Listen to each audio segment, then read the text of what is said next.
الله الرحمن الرحيم من جاء بالحسنة فله عشر أمثالها صدق اللہ العظیم۔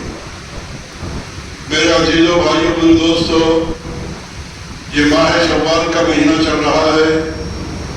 رمضان مبارک کا مہینہ ختم ہوا، شوال کا مہینہ آ گیا، اور شوال کے مہینے کی اہم خصوصیت یہ ہے کہ اللہ تبارک و تعالیٰ نے اس مہینے کو حج کے مہینے میں مہینوں میں شمار فرمایا ہے۔ یہ شوال کا مہینہ، اس کے بعد ذی القعدہ کا مہینہ، اور اس کے بعد ذی الحج کے 10 دن یہ حج کے ایام شمار کیے جاتے ہیں۔ اللہ تبارک و تعالیٰ نے اس مہینے کو حج کے مہینوں میں شامل فرمایا ہے۔ یہ شوال کا مہینہ اسلامی سال کے اعتبار سے 10واں مہینہ ہے، اور اس مہینے کا پہلا دن، پہلی رات جو گزر چکی، بہت زیادہ اہمیت والی ہے۔ پہلی رات یعنی چاند دکھنے کے بعد جو رات ہوتی ہے، اس کو لیلۃ الجائزہ کہا جاتا ہے، اور اس کے بعد صبح میں عید ہوتی ہے، اس کو یوم الرحم کہا جاتا ہے، اور یوم المرحمہ کہا جاتا ہے، یوم الجائزہ کہا جاتا ہے۔ تو پہلا دن بھی، پہلی رات بھی شوال کی بہت زیادہ اہمیت والی ہے جو گزر چکی ہے۔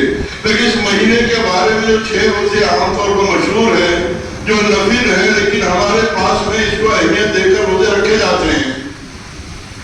حدیث پاک کے اندر آتا ہے کہ جو شوال کے 6 روزے رکھ لے، یعنی رمضان کے روزے اور اس کے بعد میں 6 دن کے روزے، تو گویا اس کو پورا سال روزہ رکھنے کا ثواب دیا جاتا ہے۔ وہ کیسے؟ قرآن پاک کا یہ اصول ہے کہ ایک نیکی لے کر آؤ، 10 کا ثواب لے کر جاؤ۔ من جاء بالحسنہ فلہ عشر امثالها، 5 نماز پڑھو، 50 کا ثواب لے لو، 1 لاؤ، 10 کا ثواب لے لو۔ ایسے ہی رمضان کے 32 یا 30 روزے، اور اس کے بعد میں شوال کے 6 روزے، یہ 36 ہو گئے، 36 × 10 360۔ اگر اسلامی سال کے پورے مہینے 30 دن کے بھی لگا لے جائیں تو بھی 360 دن بنتے ہیں۔ گویا اللہ تبارک و تعالیٰ نے امت مسلمہ کو اس بات کا موقع دیا کہ شوال کا مہینہ آئے تو ماہ رمضان تو ختم ہو گیا، لیکن یہ 6 روزوں کو رکھے تو کیا ہوگا؟ سال پورا روزے کا رکھنے کا ثواب ملے گا۔ جیسے حضور اکرم صلی اللہ علیہ وسلم نے ارشاد فرمایا، اگر میری امت کو یہ بات معلوم ہو جائے کہ ماہ مبارک کیا ہے تو میری امت اس بات کی تمنا کرے گی کہ پورا سال رمضان رہے۔ اس کا ہماری اعتبار سے امت مسلمہ کو اظہار کا ایک موقع دیا گیا کہ ماہ مبارک کے بعد میں 6 دن شوال کے روزے رکھے۔ لیکن اس کے بارے میں ایک بات بہت غلط مشہور ہے۔ 6 روزوں کے بارے میں ہمارے معاشرے کے اندر ایک بات بہت غلط مشہور ہے، وہ کیا ہے؟ رمضان کا روزہ اور عید ہو گئی، اور عید کے دوسرے دن سے لگاتار 6 روزے رکھے، اور 7ویں دن گویا پھر شوال کی عید بھی منائے۔ یہ شرعی اعتبار سے بالکل غلط ہے۔ صحیح طریقہ کیا ہے؟ صحیح طریقہ یہ ہے کہ شوال کے پورے مہینوں میں چھوڑ کر آدمی روزہ رکھے۔ لگاتار روزہ رکھنے کی ضرورت نہیں ہے، عید کے فوری بعد بھی روزہ رکھنے کی ضرورت نہیں ہے، بلکہ شریعت کا اصول یہ ہے اس شوال کے پورے مہینے کے اندر کبھی 1 دن، کبھی 2 دن، کبھی کم، کبھی زیادہ، اس طرح پورے مہینے میں شوال کے 6 روزے رکھے۔ یہ فضیلت والی بات ہے۔ ہاں، اگر کوئی رکھ بھی لیتا ہے عید کے فوری بعد تو ٹھیک ہے، مناسب ہے، لیکن یہ ضروری نہیں ہے۔ شریعت کا اصول یہ ہے کہ پورے شوال کے اندر یہ 6 روزے رکھیے۔ اس کے لیے محققین نے بہترین انداز بتایا ہے کہ ہر پیر اور جمعرات کو روزہ رکھا کرے۔ نفل روزے ہے یہ، ہر پیر اور جمعرات۔ یہ پیر اور جمعرات اس لیے کہ ان 2 دنوں میں بندوں کے اعمال پیش کیے جاتے ہیں۔ روزانہ کے اعتبار سے اعمال کا بجٹ جو پیش ہوتا ہے فجر کے بعد، عصر کے بعد۔ مشہور روایت ہے فجر میں فرشتے آتے، عصر میں جاتے، عصر میں آتے، فجر میں جاتے۔ تو روزانہ کا یہ حساب، لیکن ہفتے واری ہر پیر کو، ہر جمعرات کو امتیوں کے اعمال پیش ہوتے ہیں۔ اس لیے علماء کرام فرماتے ہیں کہ ان 2 دنوں میں روزہ رکھے آتے، پیر کو اور جمعرات کو۔ اور جب موقع مل جائے تو اس اعتبار سے آدمی الگ شوال کے 6 روزے کو پورا کرے تو گویا یہ 6 روزے رکھنا پورا سال روزہ رکھنے کے برابر ہوگا۔ تو اس لیے اس ماہ شوال کو اس کی اہمیت اس اعتبار سے بہت زیادہ ہے کہ اس کا پہلا دن، پہلی رات لیلۃ الجائزہ یعنی انعام کی رات، اور دوسرا دن عید کی رات، یہ عید کا دن جس میں سارے بندوں کے اللہ تبارک و تعالیٰ مغفرت فرماتے ہیں۔ عزت و جلال کی قسم کھا کر میدان عیدگاہ سے واپس ہونے کے اعلان کیا جاتا ہے، اے میرے بندے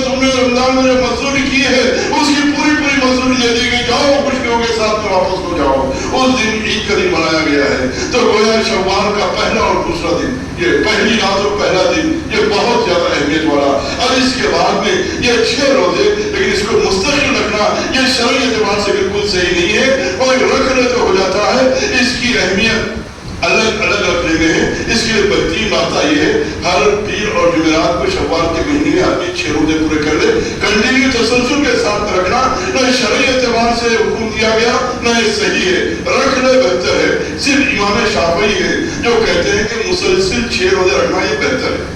امام ابو حنیفہ حنفی مسلک کے ماننے والے انہوں نے یہ بات لکھی ہے کہ مسلسل روزے نہ رکھے اور فوری نہ رکھے، بلکہ الگ الگ رکھے۔ یہ شوال کے روزے کے رکھنے کی ترتیب ہے۔ ہمارے پاس میں غلط رواج ہے، اگر کوئی آدمی شوال کے فوری روزے رکھ لے، بہت سے لوگ اگر کوئی آدمی شوال کے دوسرے دن پانی پی لیا، ارے لیکن روزہ نہیں رکھتے شوال، غلط ذہن ہے۔ شوال میں کبھی بھی آدمی روزہ رکھ سکتا ہے، اور فضیلت اسی میں کہ الگ الگ روزے رکھے، لیکن ہمارا ذہن فوری کام کرتا ہے کہ شوال کے دوسرے دن اگر کوئی کھاتا پیتا دیکھ لیتا نہیں، وہ شوال کے روزے نہیں رہتے، ایسی بات نہیں۔ شوال کے روزے رکھنا پورے مہینے کے اندر ہے، اور بہتر یہ کہ ہر پیر جمعرات کو یہ روزہ رکھا جائے۔ جو شوال کا مہینہ اس اعتبار سے بہت زیادہ حامل ہے، اہمیت کا حامل ہے کہ اس کا پہلا دن، پہلی رات اور پہلا دن یہ بہت زیادہ اہمیت والا ہے۔ جب حضور اکرم صلی اللہ علیہ وسلم مدینہ منورہ تشریف لائے تو وہاں کے لوگوں نے دیکھا کہ وہ لوگ 2 دن عید کے مناتے ہیں۔ جب عید منانے لگے تو حضور صلی اللہ علیہ وسلم وہاں کے لوگوں کو بلا کے پوچھا کہ یہ کیا ہے؟ کہا کہ ہم تہوار مناتے ہیں، خوشیاں مناتے ہیں، اچھے بہترین کھانے کھاتے ہیں، اور لوگوں کی دعوت کرتے ہیں، ملتے جلتے ہیں، گانا بجانا کرتے ہیں، خوشیاں مناتے ہیں۔ یہ بہت بڑی تعلیم دی حضور صلی اللہ علیہ وسلم نے، لیکن امت کے ذمہ دار لوگوں سے یہ چیز ختم ہو گئی۔ کیا تعلیم دی؟ حضور نے صحابہ سے بلا کر یہ بات نہیں فرمائی کہ یہ لوگ تہوار مناتے تم لوگ مت مناؤ، تہوار میں شریک مت ہو، تہوار نہیں کرنا چاہیے، نہیں، تہوار کو ختم نہیں کیا۔ جب حضور کو مدینہ منورہ کی بات معلوم ہوئی کہ ان لوگوں نے کہا کہ ہم 2 دن خوشیوں کے تہوار کے مناتے ہیں، ختم نہیں فرمایا بلکہ ترتیب کو بدل دیا، فرمایا کہ وہ لوگ 2 دن مناتے ہیں، اللہ نے تمہیں بھی 2 دن دیے عید کے، عید الفطر، عید الاضحیٰ۔ وہ لوگ کیا کرتے ہیں؟ خوشیاں مناتے ہیں، کھیل کود گانا بجانا کرتے ہیں۔ تم لوگ یہ مت کرو، تم لوگ کیا کرو؟ تکبیر پڑھتے ہوئے جاؤ، تکبیر پڑھتے ہوئے آؤ، 2 رکعت نماز پڑھو، اچھے کھانے کھاؤ، اچھے کپڑے پہنو، ساری باتیں بتا دی۔ خوشی کا منانا یہ فطری داخل انسانیت کا جذبہ ہے، اس کو حضور نے ختم نہیں فرمایا۔ لیکن آج امت کے ذمہ داروں کے اندر سے یہ ذہنیت ختم ہو چکی، فوری کہہ دیا یہ غلط، یہ جائز، یہ ناجائز، یہ شرک، یہ بدعت، ختم، امت کو دور کر دیا۔ جبکہ حضور نے اس حدیث کے وجہ سے پیغام دیا ہے کہ حضور نے بات نہیں فرمائی کہ خوشیاں نہیں منانی چاہیے، عید نہیں منانی چاہیے، فرمایا عید مناؤ، تمہارے لیے بھی 2 دن عید کے دیے گئے، عید الفطر، عید الاضحیٰ۔ پھر کیسے منائیں؟ ایسے ہی کہ جیسے حضور نے فرمایا کہ اس دن یہ کام، یہ کام، یہ کام، یہ کام، یہ کام کرو، یہ خوشیوں کا اظہار کرو۔ ایک فطری تقاضا ہے خوشیوں کا اظہار کرنا، اس کے لیے 2 دن ہمیں دیے گئے، عید الفطر اور عید الاضحیٰ۔ ان 2 دنوں کو گویا امت مسلمہ کے لیے عید کا دن قرار دیا گیا۔ حضور اکرم صلی اللہ علیہ وسلم نے ان مدینے والے جو خوشیاں تو تہوار مناتے تھے اس سے صحابہ کرام کو روکا نہیں، بلکہ خوشیوں منانے کا صحیح طریقہ بتا دیا۔ تم بھی عید مناؤ، یہ عید الفطر کی، عید الاضحیٰ کی۔ یہ کہہ دینا کہ یہ غلط ہے، یہ کافی نہیں ہے۔ اہلی افراد اور جو لوگ امت کے رہبر ہیں، جو امت کے علماء ہیں اور جو دیندار ہیں، ان کی یہ ذمہ داری ہے کہ صرف یہ بات نہ کہہ دیں کہ جائز ہے ناجائز ہے۔ بعض لوگ وارانہ محبت میں عید میلاد النبی مناتے ہیں، آپ کوئی بات کے اختیار نہیں کہ بدعت کہہ دیں، بلکہ یہ بتائیں کہ اس کو کیسے منانا چاہیے، سنت طریقہ کیا ہے۔ بعض لوگ اولیاء کرام سے محبت رکھتے ہیں، بہت اچھی بات ہے، آپ کوئی درست نہیں دیتا، کیا یہ کہتے کہ غلط ہے، لیکن اس میں صحیح طریقہ کیا ہے؟ آپ کی ذمہ داری ہے، بتائیے۔ صحیح طریقے کو آپ نے چھپا دیا۔ ارے بھائی یہ بدعت ہے تو سنت کیا ہے، یہ شرک ہے تو ایمان کیا ہے؟ یہ بات بھی امت کے سامنے آنی چاہیے، لیکن امت کے ذمہ داروں نے اور امت کے علمی افراد نے اور امت کے رہبروں نے اس بات کو انداز کر دیا۔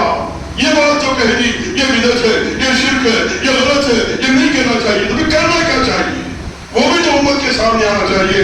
یہ پیغام امت کے درمیان میں سے آج ہٹا دیا گیا، جبکہ حضور اکرم صلی اللہ علیہ وسلم نے وہ 2 عیدیں دے کر امت کو سمجھا دیا کہ خوشیاں منائی جائے، لیکن کس اعتبار سے اس انداز سے خوشی اپنائی جائے کہ شرعی حدود کے رہتے ہوئے تو جہاں ہم کسی بات کو کہتے ہیں کہ یہ چیز بدعت ہے تو وہاں اس کی ذمہ داری ہے یہ سنت کیا ہے بتائی جائے.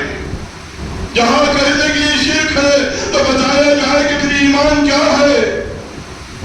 یہ پہلو سے امت کے سامنے واضح انداز میں بات آنی چاہیے. جب یہ بات آئے گی یہ افراح اور تفریح والا ماحول ختم ہو جائے گا. اس لیے میرے دوستو یہ ماہ شوال المکرم یہ رمضان کے بعد کا آنے والا مہینہ یہ اس کے اندر بڑی فضیلت اللہ تعالیٰ رکھی ہے. اسے بہت سے پیغامات دیے گئے جیسے عائشہ صدیقہ رضی اللہ تعالیٰ ان کا نکاح بھی شوال میں ہوا, ان کی رخصتی بھی شوال میں. شوال کو لوگ محنوس سمجھتے تھے اس میں شادی نہیں کی جائے, لیکن حضور اکرم صلی اللہ علیہ وسلم کا نکاح جو عائشہ صدیقہ سلام اللہ علیہا کے ساتھ میں ہوا شوال کے مہینے میں ہوا, اور رخصتی جو ہوئی وہ بھی شوال کے مہینے میں ہوئی. جو شوال کو نامناسب سمجھتے ہیں ان کی تردید کی گئی کہ تم جو کہتے ہو کہ غلط ہو تو تمہارا کہنا صحیح نہیں ہے, اس لیے میں اس مہینے کے اندر شادی بھی کرتا ہوں اور میں رخصتی بھی اسی مہینے میں عائشہ صدیقہ کی ہوتی ہے. پیغام دے دیا. اس لیے امت کے رہبروں کے ذمہ داری ہے صرف یہ کہہ کر بڑی ذمہ ہو جانا کہ غلط ہے نہیں, غلط ہونے کے بعد یہ بتائیے کہ صحیح کیا ہے.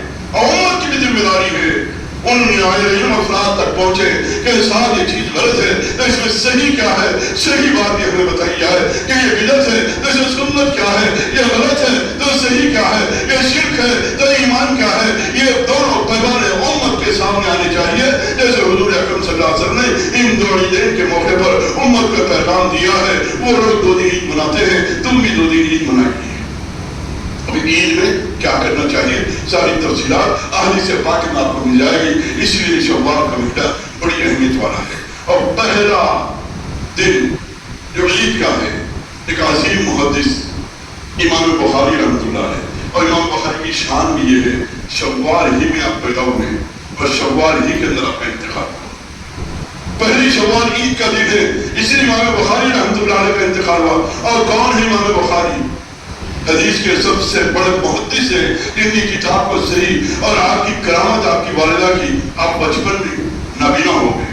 دنیا یہ جانتی ہے نابینا ہو جائے تو بینائی واپس نہیں آ سکتی, لیکن اللہ تبارک و تعالیٰ نے ماؤں کی دعاؤں میں وہ تاثیر رکھی ہے. آپ کی والدہ محترمہ زار و خطار رونے لگی, میں اس بیٹے کو بہت بڑا محدث بنانا چاہتی تھی جو ساری دنیا کے حضور کے علم حدیث کو پھیلائے, لیکن میرے درمیان میں ایک رکاوٹ آ گئی کہ میرا بیٹا بچپن ہی کے اندر نابینا ہو گیا, آنکھوں کی بینائی سب ہو گئی. اب کیا ہوگا؟ زار و خطار راتوں کو رونے لگی. ایک دن رات میں سوتی ہے, کیا ہوتا ہے؟ آپ کا نام امام بخاری رحمۃ اللہ علیہ کا نام محمد, ان کا نام محمد, ان کے والد کا نام اسماعیل, ان کے والد کا نام ابراہیم. تو ایک رات خواب میں سو گئی تو خواب میں کون آئے؟ ابراہیم علیہ السلام آئے. کیوں کہ اس خاندان کو ابراہیم علیہ السلام خاص نسبت ہے کہ آپ کا نام محمد ہے لیکن آپ کے والد کا نام اسماعیل ہے, ان کے والد کا نام ابراہیم ہے. ابراہیم علیہ السلام ان کے بیٹے کا نام اسماعیل, اور انہیں کے نسل کے اندر حضور صلی اللہ علیہ وسلم محمد صلی اللہ علیہ وسلم. یہ تینوں نسبتیں حاصل تھی امام بخاری رحمۃ اللہ علیہ کو. رات میں خواب میں آپ کی والدہ کے خواب میں ابراہیم علیہ السلام تشریف لائے اور خوشخبری دی کہ تم زار و خطار ہو رہی ہو, تڑپ رہی ہو. اللہ تبارک و تعالیٰ کو تمہاری دعاؤں پر رحم آ گیا, اللہ نے تمہاری دعا کو قبول کیا. جیسے ہی جاگا صبح کیا دیکھتی ہے ان کا بیٹا وہ اندھا ہو چکا تھا, وہ بالکل صحیح و سالم, اور اتنی زبردست روشنی اللہ نے عنایت فرمائی. محدثین نے لکھا ہے کہ دنیا کے لوگ سورج کی روشنی میں پڑھ سکتے ہیں, لیکن امام بخاری کا معاملہ تھا کہ وہ چاند کی روشنی بھی روانی کے ساتھ میں پڑھ لیا کرتے تھے.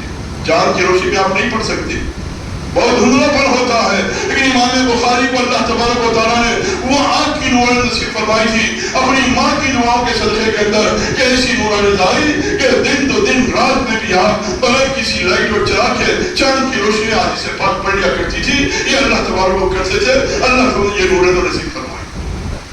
یہ ماں کی دعاؤں کا اثر ہے. یہ امام بخاری رحمۃ اللہ علیہ کو اللہ تبارک و تعالیٰ نے اس دنیا میں ظاہر کر کے بتا دیا. اس لیے دوستو شوال کا مہینہ یہ آ گیا, اس کے 6 روزے ہیں. الگ انداز میں یا مسلسل جیسے بھی ہو سکتے ہیں اس کا اہتمام کرنے کی کوشش کریں تاکہ حضور نے جو فرمایا میری امت کو معلوم ہو جائے یہ رمضان کیا ہے، تو سال بھر رمضان رہے اس کی تمنا کرتی تھی۔